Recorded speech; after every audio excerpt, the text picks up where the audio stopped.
40년 전 어머니는 결혼 반지 하나를 잃어버렸습니다. 모두가 영영 찾지 못할 거라고 생각했습니다.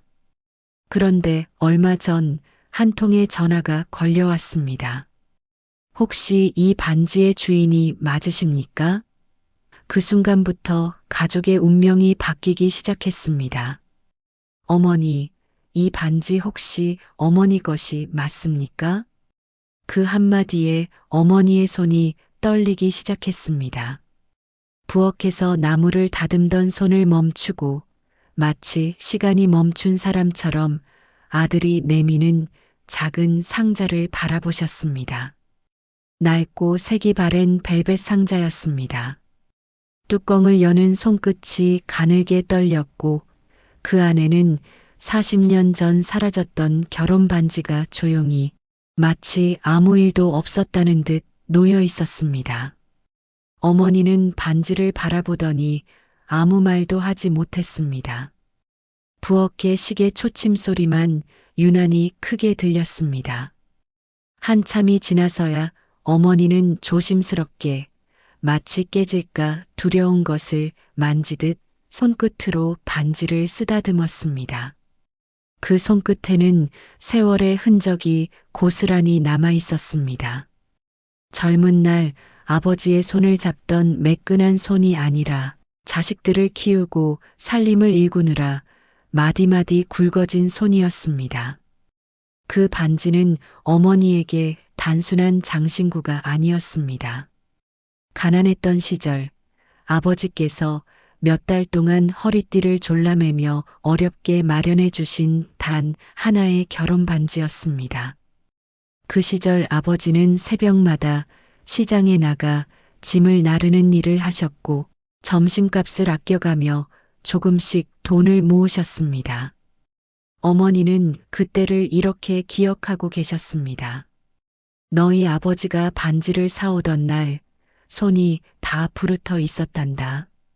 그런데도 웃으면서 내 손가락에 끼워주더구나. 하지만 결혼한 지 얼마 지나지 않아 시장에서 일을 돕던 어느 날 반지는 흔적도 없이 사라졌습니다. 무거운 배추 포기를 나르다가 혹은 좌판을 정리하다가 빠졌을 것이라고 짐작만 할 뿐이었습니다. 온 가족이 며칠 동안 시장 바닥을 뒤지고 집안 구석구석을 찾아봤지만 끝내 찾지 못했습니다. 어머니는 흙바닥에 무릎을 꿇고 손으로 흙을 파헤치던 그날을 평생 잊지 못하셨습니다. 손톱 밑이 다 까맣게 될 때까지 찾았지만 반지는 마치 처음부터 없었던 것처럼 자취를 감췄습니다. 그날 이후 어머니는 내가 더 조심했어야 했는데 라는 말을 평생 마음속에 품고 살아오셨습니다.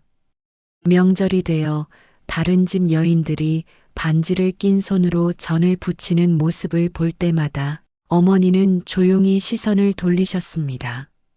자식들이 커가면서 반지 이야기를 꺼내면 어머니는 그저 웃으며 괜찮다, 다 지난 일이다라고 말씀하셨지만 그 말 속에 담긴 아쉬움을 자식들은 어렴풋이 느끼곤 했습니다. 결혼식 날의 기억은 어머니에게 유난히 선명했습니다. 마을 어기 작은 예식장에서 빌린 한복을 곱게 차려입고 아버지 옆에 섰던 그날, 아버지는 반지를 끼워주며 귀에 대고 작게 속삭이셨다고 합니다. 평생 이 손 놓지 않을게. 그 말을 떠올릴 때마다 어머니의 눈가에는 저절로 잔주름이 잡히곤 했습니다. 가난했지만 부끄럽지 않았던 결혼식, 손님이라곤 양쪽 집 식구들과 이웃 몇몇이 전부였지만 어머니는 그날을 인생에서 가장 눈부신 날로 기억하고 계셨습니다. 반지를 잃어버렸던 그날도 어머니는 또렷하게 기억하고 계셨습니다. 늦가을이었고 시장 좌판에 무와 배추가 산더미처럼 쌓여있던 날이었습니다. 손이 시려 장갑을 꼈다 벗었다 하며 배추를 나르던 중 문득 손가락이 허전하다는 것을 느꼈다고 하셨습니다. 그 순간 심장이 철렁 내려앉는 것 같더구나. 어머니는 그날을 이렇게 회상하셨습니다. 하늘이 무너지는 것 같은 기분으로 좌판 및 배추 더미 사이 걸어온 길을 몇 번이고 되짚었지만 반지는 어디에도 없었습니다. 그날 저녁 아버지께 어떻게 말씀을 드려야 할지 몰라 어머니는 집 앞 골목에서 한참을 서성이셨다고 합니다. 이웃에 살던 옥천댁 아주머니는 종종 그 시절 이야기를 꺼내곤 하셨습니다. 너희 엄마가 그때 얼마나 울었는지 온 시장 사람들이 다 같이 흙을 파헤쳤단다. 그런데도 못 찾았지. 그 뒤로도 몇 달 동안 시장에 나갈 때마다 땅만 보고 다녔어. 그 이야기를 들을 때마다 자식들은 어머니가 짊어지고 살아온 세월의 무게를 새삼 느끼곤 했습니다. 세월은 흘러 어느덧 40년이 지났습니다. 자식들은 모두 성장해 각자의 가정을 이루었고 어머니 곁에는 어느새 손주들까지 제잘거리게 되었습니다. 반지 이야기는 가족들의 기억 속에서 조금씩 그러나 완전히 지워지지는 않은 채 잊혀져 갔습니다. 가끔 명절날 술 한잔이 오갈 때면 큰아들이 그때 그 반지 아직도 어디 있을까요 하고 지나가듯 말을 꺼내곤 했지만 그뿐이었습니다. 그러던 어느 날 낯선 번호로 전화 한 통이 걸려왔습니다. 큰아들이 무심코 받은 전화기 너머로 들려온 목소리는 조심스럽고 낮았습니다. 혹시 오래전에 잃어버린 결혼 반지를 찾고 계셨던 적이 있으신가요?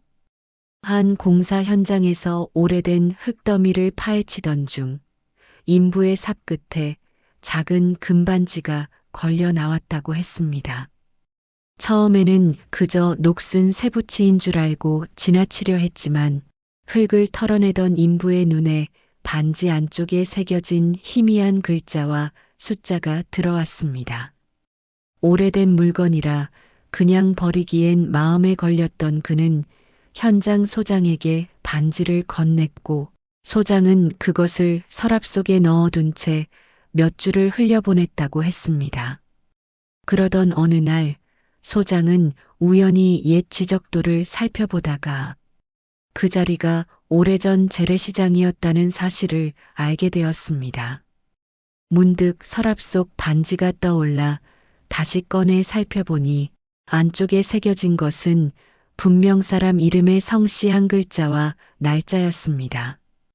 그는 지역 주민센터와 오래된 시장 상인의 명부를 뒤지고 옛 이웃들에게 수소문을 거듭한 끝에 몇 다리를 건너 마침내 가족을 찾아온 것이었습니다. 이런 걸 그냥 버리면 마음이 편치 않을 것 같아서요. 전화를 걸어온 그는 그렇게 말했다고 훗날 큰아들이 가족들에게 전해주었습니다. 처음에는 모두 믿기 어려웠습니다. 40년이라는 세월 동안 그 자리는 몇 번이나 주인이 바뀌고 건물이 헐리고 다시 세워졌습니다. 그런 땅 속에서 손톱만 한 반지 하나가 온전히 남아 있었다는 사실 자체가 기적처럼 느껴졌습니다. 하지만 반지 안쪽에 새겨진 결혼 날짜를 확인한 순간 가족 모두는 말을 잃었습니다. 흐릿하지만 분명하게 남아있는 숫자들, 그것은 어머니와 아버지가 혼례를 올린 바로 그날이었습니다.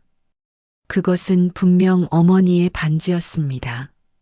자식들은 기쁜 마음을 감추지 못한 채 서둘러 어머니가 계신 고향 집으로 내려갔습니다. 거실에 온 가족이 둘러앉은 가운데 큰아들이 떨리는 손으로 상자를 열어 어머니께 반지를 건넸습니다. 모두가 눈물을 흘리며 어머니가 반가운 마음에 얼른 반지를 다시 끼실 줄로만 알았습니다. 손주들조차 숨을 죽이고 할머니의 얼굴을 바라보았습니다. 하지만 어머니는 반지를 손바닥 위에 가만히 올려놓고 한참을 들여다보시더니 조용히 미소를 지으셨습니다. 그 미소에는 슬픔도 후회도 아닌 무언가 깊고 잔잔한 것이 담겨 있었습니다. 그리고 이렇게 말씀하셨습니다. 나는 반지를 잃어버린 게 아니라 가족의 사랑을 잃지 않았구나. 순간 거실 안은 조용해졌습니다. 벽시계 소리마저 멎은 듯한 정적이 흘렀습니다. 자식들은 그 말의 의미를 곱씹으며 하나둘 눈시울을 붉혔습니다. 며느리들도 손주들도 어머니의 그 한마디에 무언가 뭉클한 것이 가슴을 타고 올라오는 것을 느꼈습니다. 어머니는 이어서 담담한 목소리로 말씀하셨습니다. 반지는 없어졌지만 너희 아버지는 단 한 번도 나를 원망하지 않았단다. 그때 내가 얼마나 울었는지 몰라. 미안하다고, 내가 잘못했다고 몇 날 며칠을 울었는데 너희 아버지는 그저 내 등을 두드려주며 반지가 뭐 대수냐. 당신이 내 옆에 있으면 그걸로 됐다고 하셨지. 그게 내겐 반지보다 더 큰 선물이었어. 어머니의 눈가에 그제야 눈물 한 방울이 맺혔습니다. 40년 동안 마음 한구석에 품고 있던 미안함이 이제야 비로소 녹아내리는 듯 했습니다. 그리고 조용히 덧붙이셨습니다. 너희 아버지가 살아계셨다면 오늘 이 반지를 보고 뭐라고 하셨을까? 아마 껄껄 웃으면서 거봐. 내가 뭘 했어. 잃어버릴 걱정 안 해도 된다고 했잖아 하셨을 게다. 그 말에 온 가족이 함께 웃음과 울음이 뒤섞인 표정을 지었습니다. 몇 해 전 세상을 떠나신 아버지의 모습이 다들 눈앞에 떠오르는 듯 했습니다. 그제야 가족들은 깨달았습니다. 40년 동안 진짜로 남아 있었던 것은 금반지가 아니라 서로를 믿고 아껴준 시간이었다는 것을. 물질로 잃어버렸던 것은 오히려 마음으로 채워졌고 그 세월 동안 부모님이 자식들에게 보여준 것은 반지 한 짝보다 훨씬 값진 사랑이었다는 것을.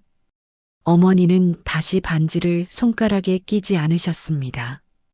대신 거실 한쪽 작은 액자 속 가족사진 옆에 조심스럽게 올려두셨습니다. 사진 속에는 젊은 시절의 아버지와 어머니, 그리고 어린 자식들이 활짝 웃고 있었습니다. 이제 이 반지는 우리 가족의 추억으로 남겨두자. 손가락에 끼워두면 언젠가 또 잃어버릴지도 모르지만 여기 두면 언제든 우리가 함께 볼 수 있으니까.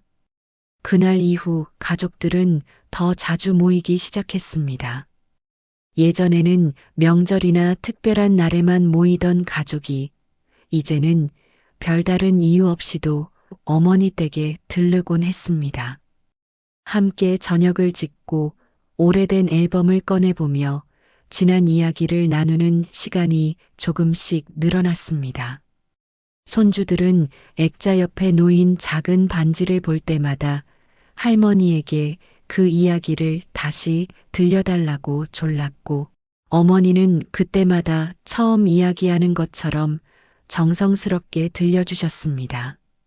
40년 만에 돌아온 작은 반지 하나는 잃어버린 시간을 되돌려주지는 못했습니다.